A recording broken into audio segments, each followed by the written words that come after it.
Hello, how are you?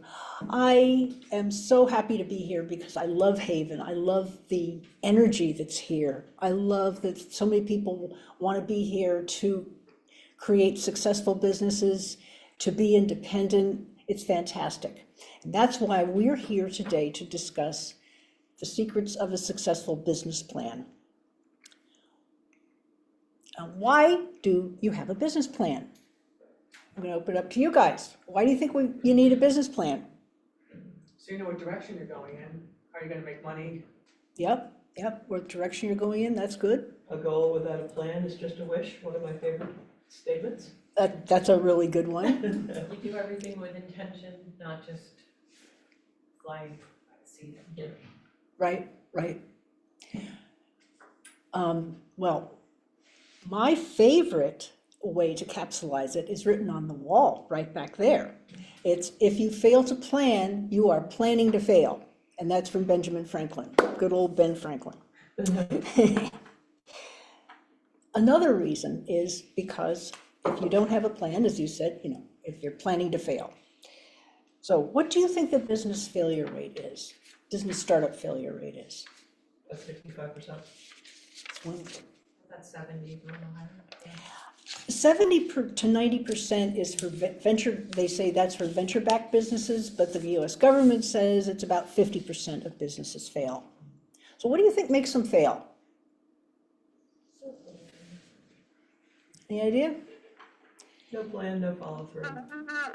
There's some. The top 3 reasons are no market need, ran out of cash, and not the right team. But when you have a great business plan, you can get those questions answered, and you can make sure that those things don't happen to you. And as you said, your plan is like your roadmap.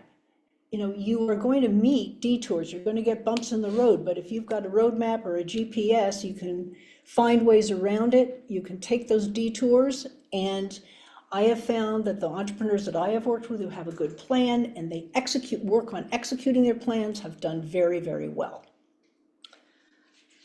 So what do you think are the 5 essential pieces of a business plan? The 5 essential pieces are the big idea, the market opportunity, the business model, and it's all written down there, your management team, and your financial model.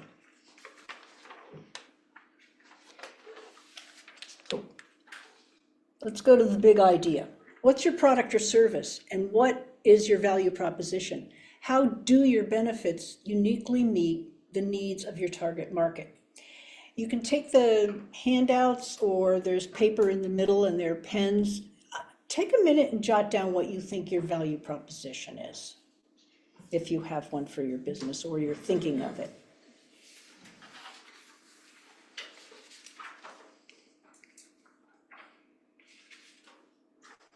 Actually, I forgot to ask, who here has a business? Wow, that's great. Who's thinking of starting a business? The other?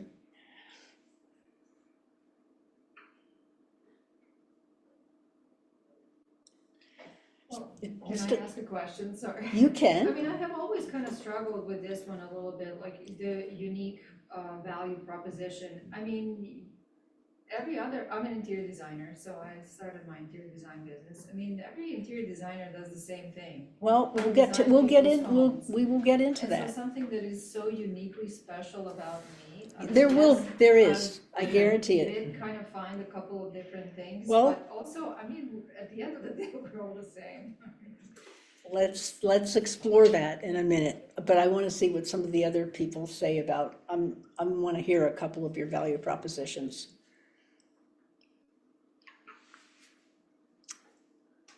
People ready? I know 2 of you, so I shouldn't call on you. Chris, is that your name? Yeah, Chris. Yeah. Did you write something down? Like she said, sometimes I have Trouble problem with that. Yeah, Okay. seems that we do all the same, so it's hard to see what's How about, different about it. how about you? You wrote something down very quickly, so. Yes, so my value proposition is that I help midlife women navigate perimenopause and the menopausal years. Through a Okay, nutritionist, so for Very- nutrition, exercise, supplements, and hormone replacement therapy. okay. Deborah, how about you? To help small businesses become more market relevant and profitable. Okay. One of the companies I did a business plan for is Manouche. I am wearing a Manouche dress. Manouche was owned by a woman named Brigitte. She's a French fashion designer. And her company was Conti LLC, but her brand is Manouche. Manouche is a gypsy. She's the symbol of independence and freedom and self-confidence. And the Manouche line delivers, I'm going to read some of this, what upscale shoppers want, which is casual sophistication, fluid lines, comfortable clothes. And they want something where they can imprint their own style, not wear cookie cutter styles. So that was her market proposition, her value proposition. She had French vision, but American allure. Now you'll notice when we talked about the value proposition, we talked about the market. You know, your customers, what do they want? You're filling their needs. And as you heard, the number one failure point is no market need. So you've got to address your market opportunity. How do you define the market? What's the size of the market? What's your niche in the market? And what are the trends? Another company that I did a business plan for was Jerry Garcia Wellness. It's a CBD company with the Jerry Garcia name. And here's what they said. 60% of all US adults have tried CBD. Sales of CBD products in the US tripled from 500 million in 2018 to 1.6 billion in 2021, and it's forecast to go up to 16 billion by 2026. Now that is a really big market that's growing like crazy. And hemp-based products have quickly become known for their therapeutic benefits. People want them, the whole wealth, and as you know, wellness and health are growing like crazy. People really care about it. And hemp-based products like CBD are legal in every state and in most of the world because it comes from hemp, not cannabis.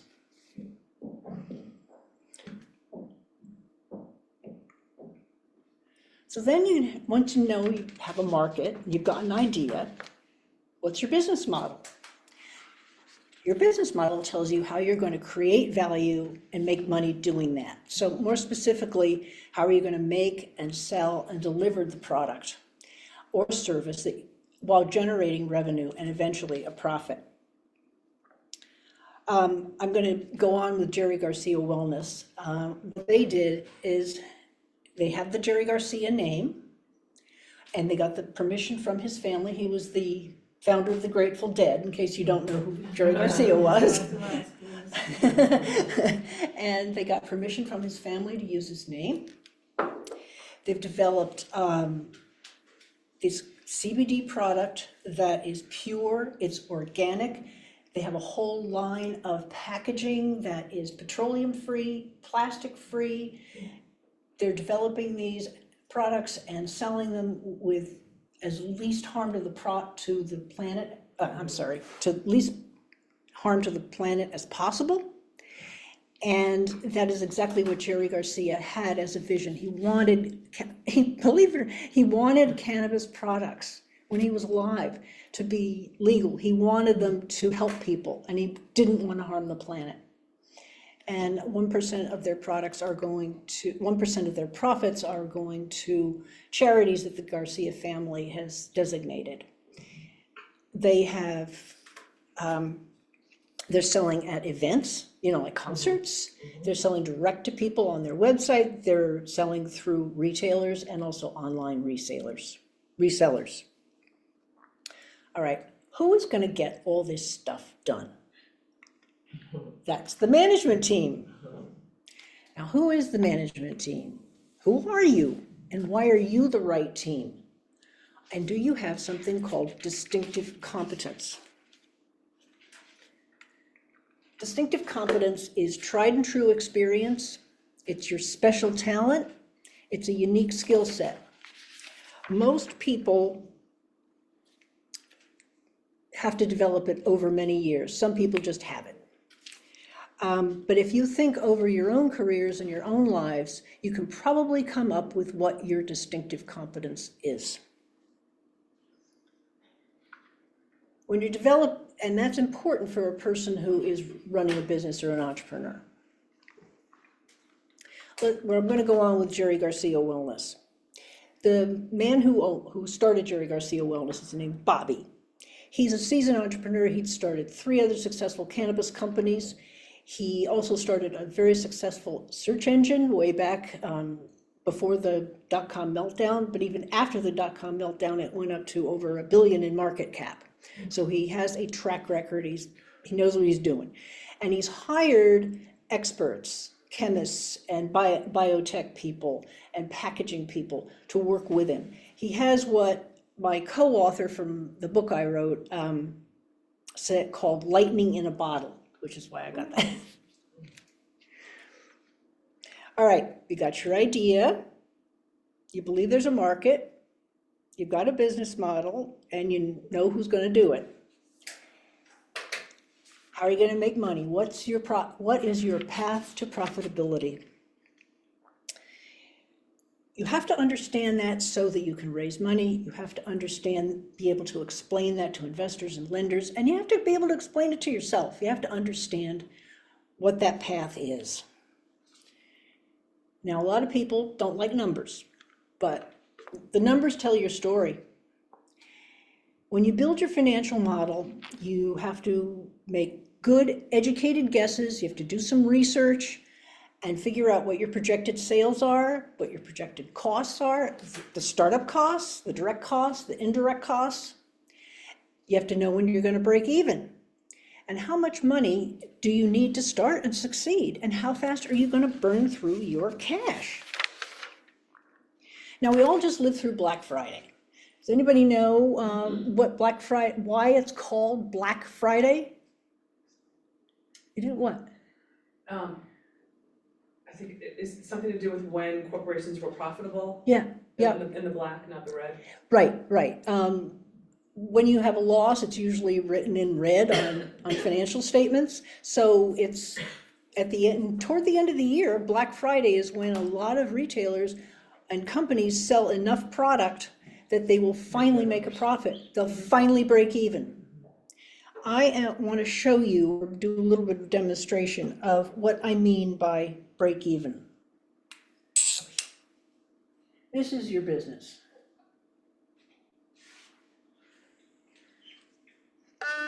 Oh, yeah. I'm just going to use this. These rocks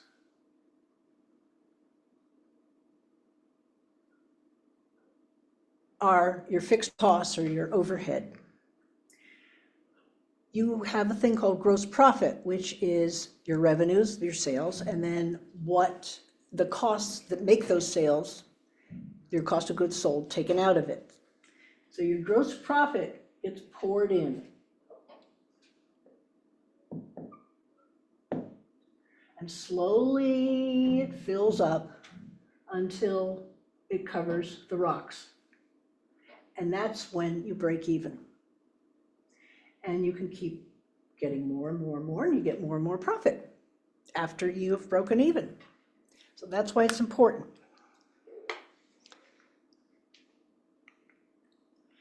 Now, I'm going to digress a little bit.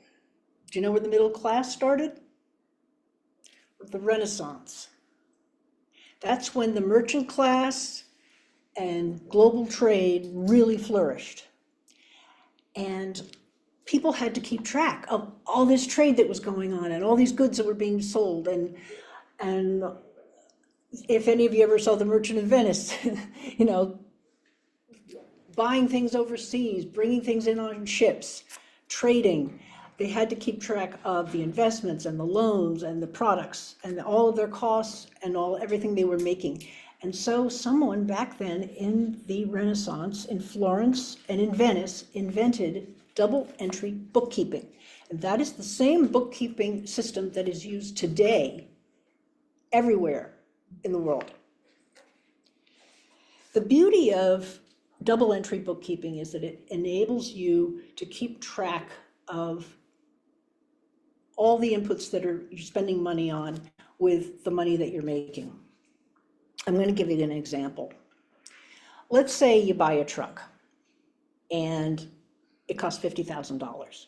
You don't want to expense that truck in 1 year because that'll make you have this huge loss. Plus, you're going to keep the truck for 10 years, so you want to spread out the cost of that truck over the years to match it with all the revenue that it's helping you bring in. So you'll take 1/10 of that truck's value and make it depreciation. And you'll see depreciation is always a line on your financial statement. And that way, the truck's value, it matches what revenue it helps bring in.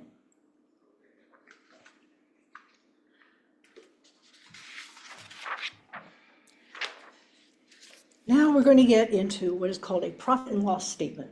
And if I start to get too much in the weeds and you guys start to get confused or your eyes start to glaze over, just raise your hand and say,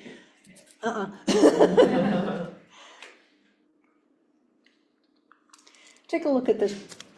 Some people call it a P&L, some people call it projections, some people call it an income statement, some people say profit and loss statement.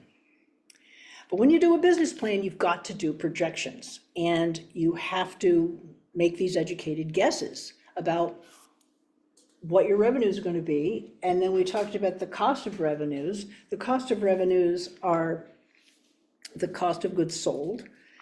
And then there's your gross profit that we talked about, your, right there coming in. And all of this are the overhead expenses. That's your rocks.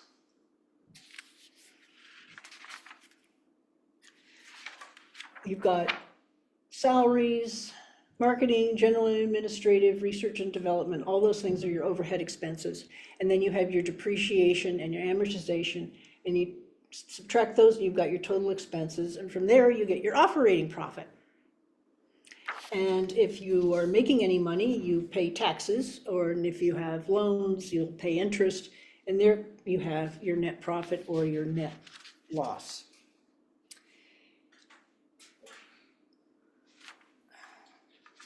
Now, here's what's important. You can make a profit, like here, but you still might run out of cash. And what was the most important, one of the reasons for failure? Running out of cash. So where'd that cash go?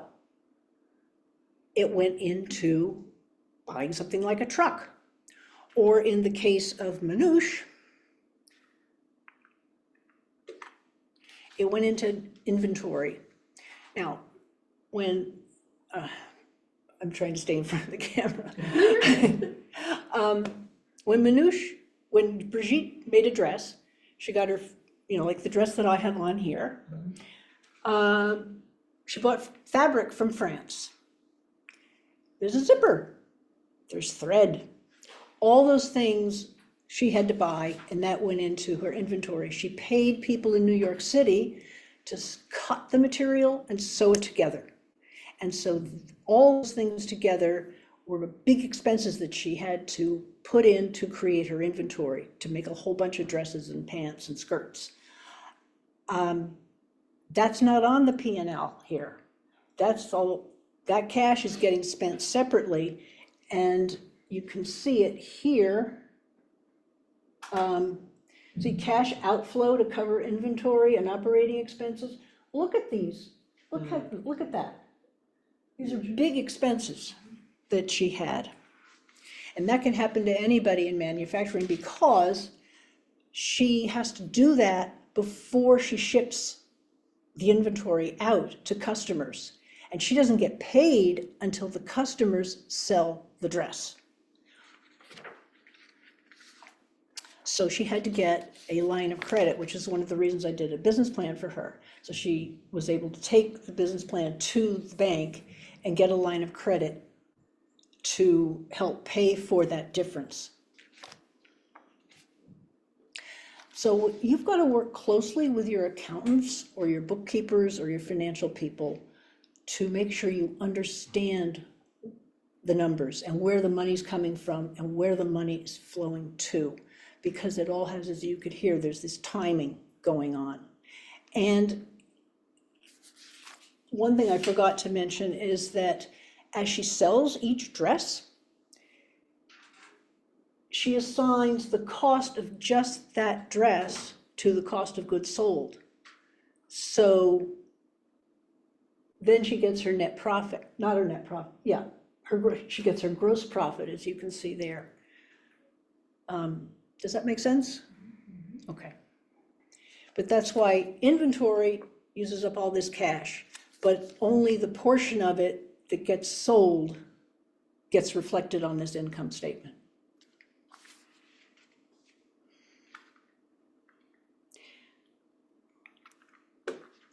Back to the Renaissance.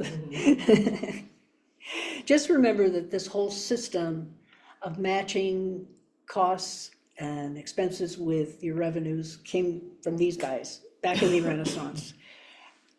And remember that you can use this knowledge to keep control of your business, keep control of your money. And understanding where the cash comes from, where it goes, those are all going to be very key to having a successful business. The financial reality for women is that they face greater barriers. 4% of total small business loans go to women, and that's from a US Senate report. Companies with female-only founders received only 2.1% of total capital invested in venture-backed startups. But when you have a great business plan, you can help overcome these problems and you can get that money.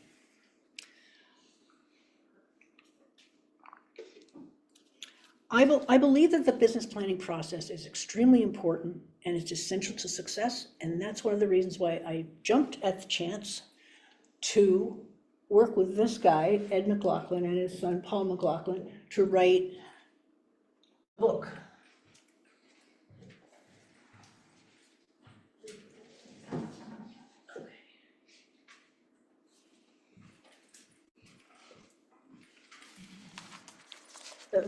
The purpose is profit. And we also wrote the Startup Roadmap.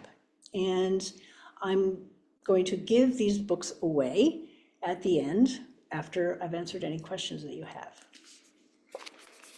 Is Ed in Darien? He used to be. Okay, I know him. You know him? You know him? Yeah, he lives in New Jersey now. He looks familiar when you put the picture up. Yeah, okay. So now, any questions?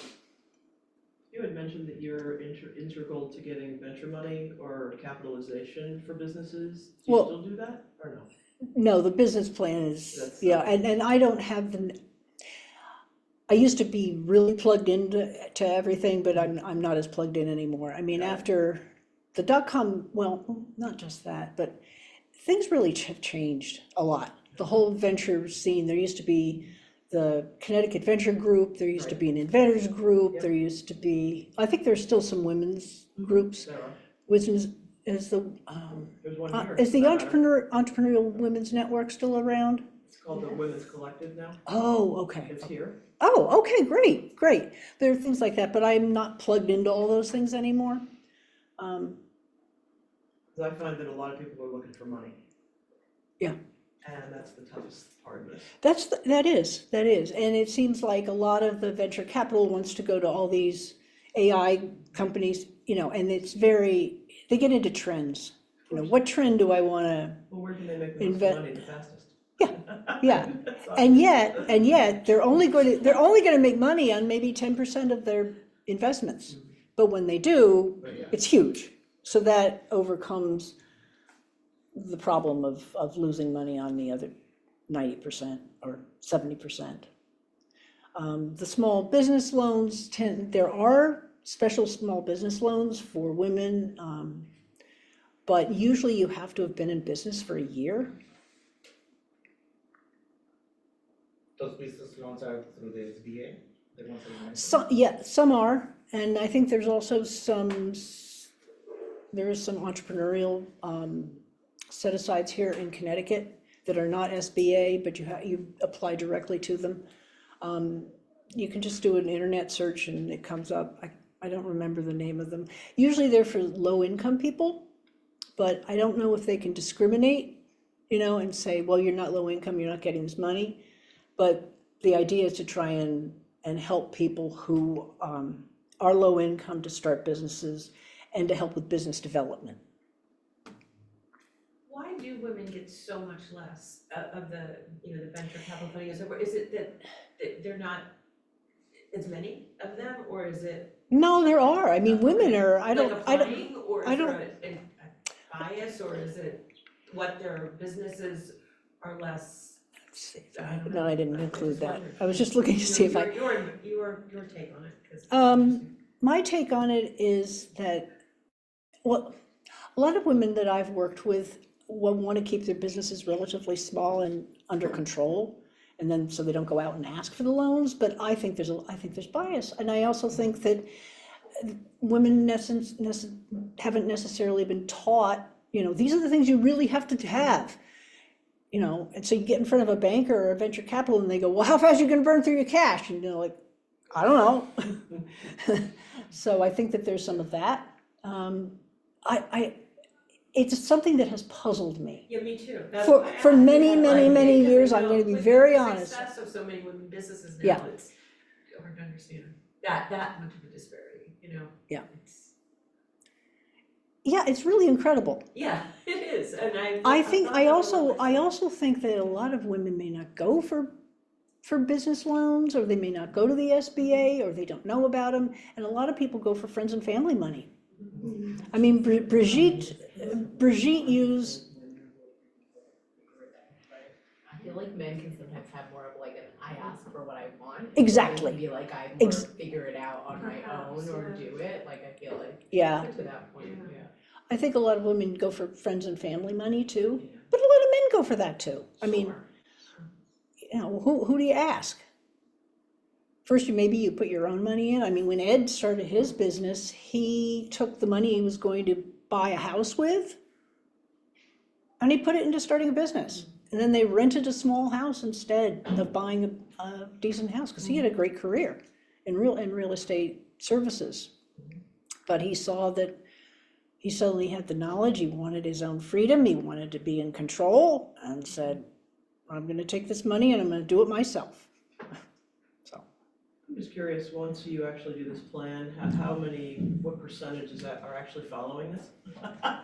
well, there's a good question. I'd say probably the 60% that wind up, about 60% of the plans I've done have raised capital, and so they really have followed their plans.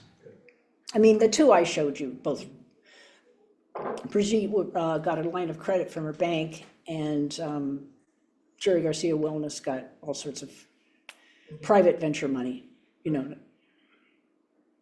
That's another thing. I think a lot of private equity firms are now beginning to give money to small businesses and to startups. But again, they get all excited about tech or something. And it's really hard. If you have a manufacturing business, it's really, really hard to do it, as you could see, because you've got this discrepancy between when the money comes in and how much money you have to spend in order to get that money in. It's brutal. When you're doing like a 3 years out planning, like you showed us, like, Yep. One of the statements, how are you coming to those figures 3 years out? Let's say for like Jerry Garcia, is that based on like how many stores he plans to be in or events he plans to be at, and just multiplying by his average? Like I feel like I'm never thinking that far out.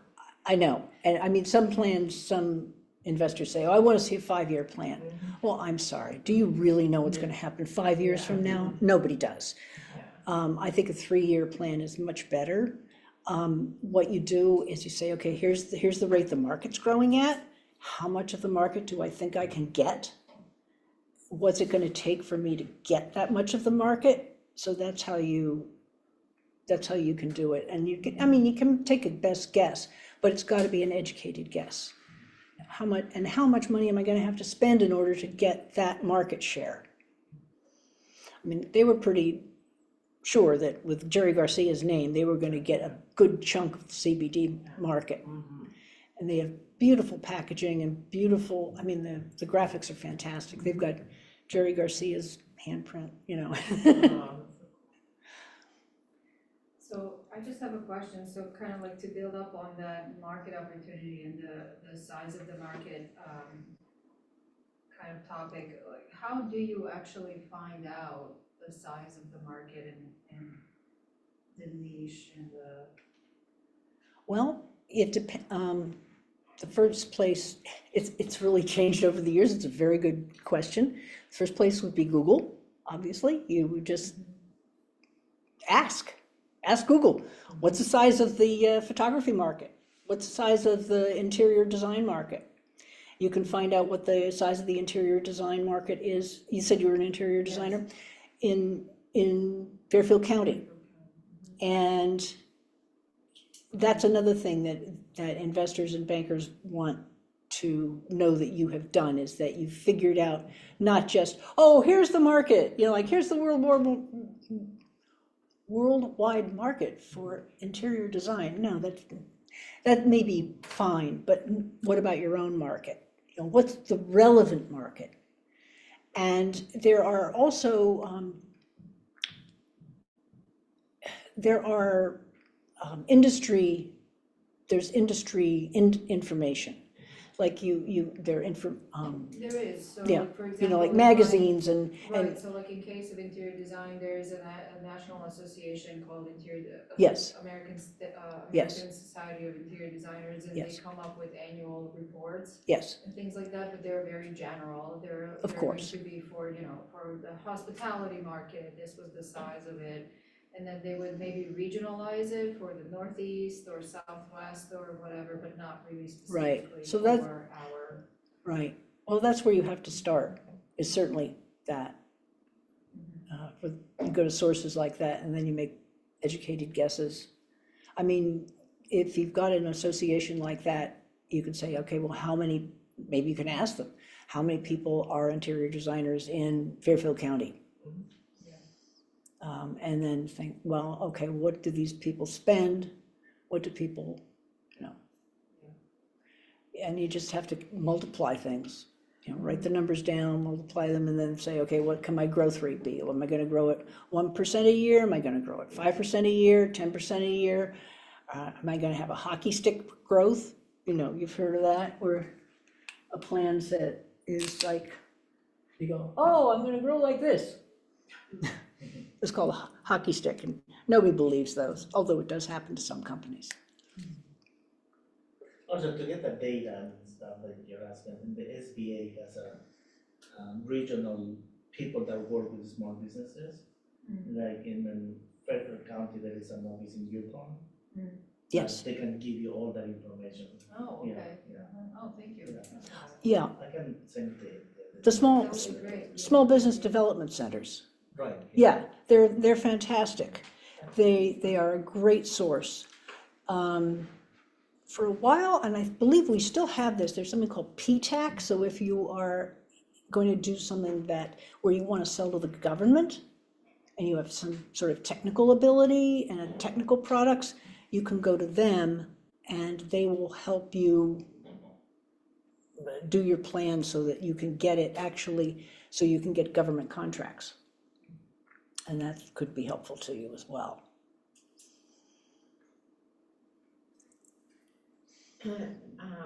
In your experience, have you worked with anyone who's just like working on their own, kind of they're used to being like the doer, like they're doing whatever interior design I do, like graphic design work, and then trying to expand beyond what they're, you know, just their own selves, so that the company, like my company's growth is so, like it's growing by a small percent Yeah. each year because I output much more, you know? Right. So like kind of transitioning to like, yeah, how to really grow at a larger rate, one person or, you know.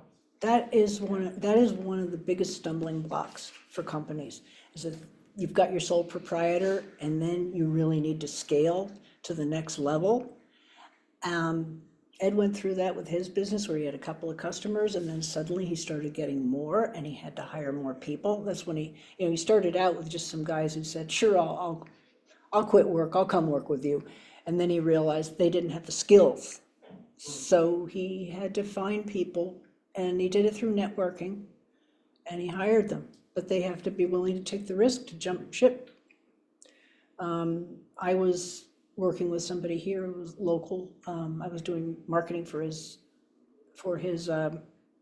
architecture firm, and he met Ed, and he said, I'm closing my business, I'm gonna go work for Ed.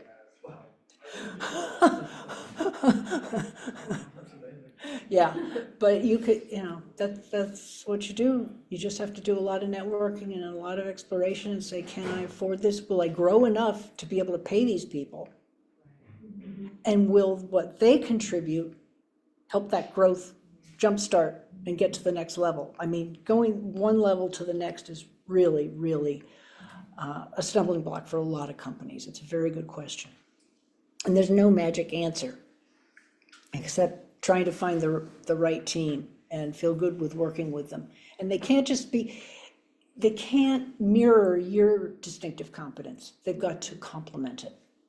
And sometimes you can get people from competitors, or sometimes you can join forces with a competitor, believe it or not, and have like a strategic relationship, a strategic partnership where you can work together. I've seen that happen.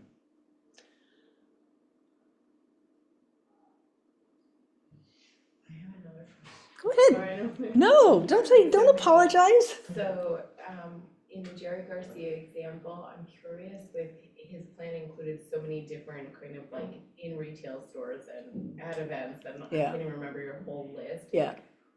Would you say that's something he kind of just experimentally tried, saw it was worth it, or like how he developed all these different streams of? That was part of his plan. I think they really started with events because that was the easiest way to get going. And they created little like pop-up stores at like a Grateful, it's not the Grateful Dead anymore, but there's like Dead and Company. They'd go to like a concert for Dead and Company and have a pop-up store. Or they would announce, hey, we're gonna be giving out free samples, and they do things like that. There were other events that they went to. And then, of course, they had to have sales. They've got a sales force now that goes out to sell to, Walmart, not Walmart's, but, like Walgreens and CVS, because they'll carry products like that. And then you can sell straight to the consumer via your website. And are those then Salesforce like commission based so that it's not costing them unless they're making sales? With most businesses, you've got to give the salespeople some sort of money, and then they can make money from there. Now, one thing that Ed learned, I'm going to go back to his happy face. He paid his salespeople out of profit, not out of sales. And that's because a lot of salespeople will just go out and practically give product away below its cost. So you're saying, well, I've got all these sales, but I'm not making any money. So he incentivized them to be paid out of profit. So they didn't do that. And that made his business just zoom. He never had borrowed any money. What was his business? He was real estate. It was real estate services. So let's say it was outsourcing of real estate services. So let's say a company like HAYVN wants to have all of their real estate managed for them.